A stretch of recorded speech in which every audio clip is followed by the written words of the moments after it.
So ayun guys, December 16, 2023 ngayon. At andito tayo ngayon sa Mitsubishi Stockyard. At para i-check na naman yung i-release natin sa Monday, December 18, natin siya i-release, no? Congrats agad kay Mr. and Mrs. Gregorio.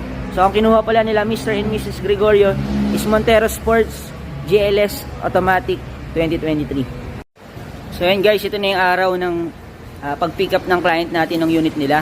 So yan, check ulit natin yung unit. Ayan, nakatint na rin. So matagal na siya nakatint. Siyempre naka-car wash na bago ibaba yung unit. So congrats nga pala kay Mr. and Mrs. Gregorio para sa new Montero Sports nila na 2023 model. Yun lang, maraming salamat.